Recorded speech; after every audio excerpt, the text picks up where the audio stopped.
What's up, team? Sean for us to live here. And we got some really great news coming out about Palantir from the analyst community, which is maybe a little shocking.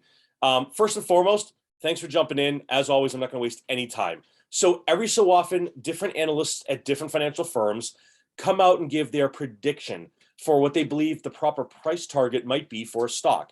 In this case, we're talking about Palantir, the symbol is PLTR, and we're talking about the firm Raymond James. And one of their analysts came out with a really great number. But before I talk to that, I want to say one thing real quick, because it's always good to understand the baseline. And I promise I'm not wasting your time. We typically see analysts come at this from the standpoint of buy, sell, or hold, right? Positive, negative, neutral. Those are the basics of this. It's not a big deal.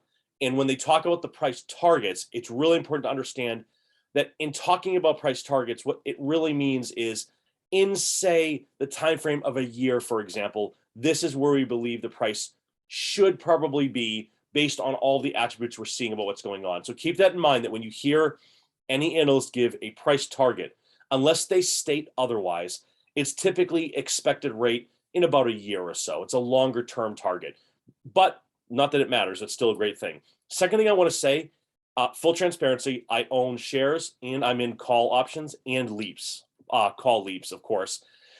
I just want you to know that so you don't think I'm pumping or anything, because I'm not doing that, but it's just a really interesting report that came out. So that's it. I'm not going to waste any time. Let's jump right in here. So bottom line, we know that Palantir has been going up strong. It's up to 1038 right now at the recording of this. And the reason is Raymond James essentially came out and said Palantir is a cultural unicorn. I will admit that is sort of a term I've never heard before for an analytics and data company, but it's really interesting.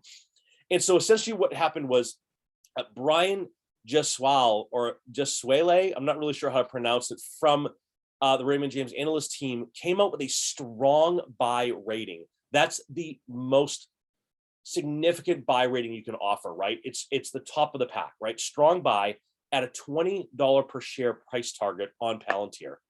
Wow. I mean, right off the bat, that's an almost doubling of the price. So that's huge, first and foremost. However, I do want to call it out just for everyone who's wondering. You know, we have seen the fact that Palantir is down, or was down, some 75 or so percent from its peak. So what they're thinking here is that there's a massive opportunity for some asymmetrical gains to happen. Although it fell and maybe needed to fall rather, it really fell too fast, too hard, and too low. So the idea here is that they have what they're calling a potential $120 billion TAM, or total addressable market, in front of them.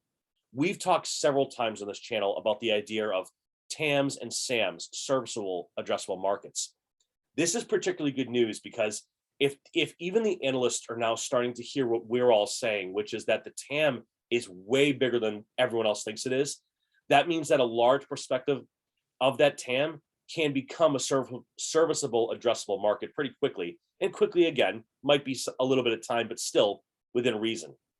So some of the key callouts as well is the fact that this does not include a lot of areas in the world, right? It doesn't include China and other cash revenue generating activities, right? So this is an important call out as well.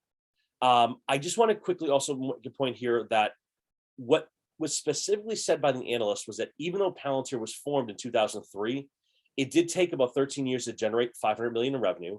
But, and this is important, in 2018, there were 3 simultaneous events that occurred that really led to what they're calling explosive growth. And if you're an investor, this should be really exciting. A favorable ruling by the appellate court on government acquisitions. That was a big thing here. Founding moved far beyond just a bespoke product, really more of a configurable widespread offering. And the company built a direct sales force, which, let's be fair, was kind of lacking a bit and really didn't have the right kind of folks in there to do the right things. And then, as we all know, if you follow this, the company nearly doubled its revenue from 18 to 2020. They went past the $1 billion sales mark. And the analyst believes that they will nearly double it again, and believe, again, their words, not mine, they believe they might actually hit $2 billion in revenue in 2022. And then even we know beyond just what we hear about this $20 strong buy price target, we also know that Bank of America has said that they believe Palantir is going to see a massive benefit from increased usage of things like facial recognition technology by the government. Now, this isn't a question of controversy on that aspect of it, but I want to just call it out that a lot of financial institutions are really starting to see what's happening, the value of what they're doing, and the way it's coming to market. It's very rare that an analyst will put a strong buy rating and a doubling of price on a relatively very well-known stock that's quite popular and has a large market cap. So these are signs that really point in a positive direction. Here's where I'm at. I'm already in the shares at a really low price. I had waited a long time before I went heavy. So I was able to acquire shares in a really good range, and my leaps were all at a 750 price target. But that's just because I saw this coming a little while before I think the analysts caught wind of it. Even if you're jumping in now, and this is not a recommendation whatsoever, I think everyone has to look at their portfolio and understand their own risk.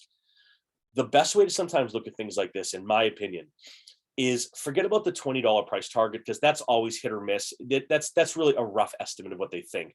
The real key here is that they're facing some very clear roads ahead in terms of revenue growth, in terms of working with the government, in terms of what we can expect for growth rates. Even that $2 billion mark is a significant number. So what you have to ask yourself is, if you were to jump in right now in the $10 to $11 range, what's your exit price? Are you holding this long term? Are you looking to jump out after a 20, 30, 40% gain? I would really make sure you know your goals here and when you want to get out, because if there's an exit target for returns, know it going in.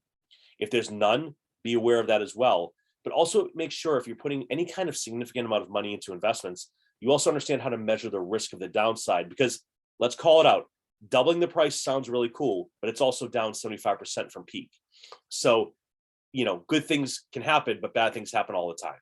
So just make sure you know what to do in that case. I've made some videos about how I leverage different hedging opportunities within Palantir as well. But otherwise, hey, this is great news. Let's feel excited about something that came out. It's positive. It's a strong buy. It's a $20 price target. And even other folks within the space are starting to see some really good things coming their way. So with that, have a great day. Happy investing. Be safe out there and always hedge your bets. Thanks, everybody. Bye.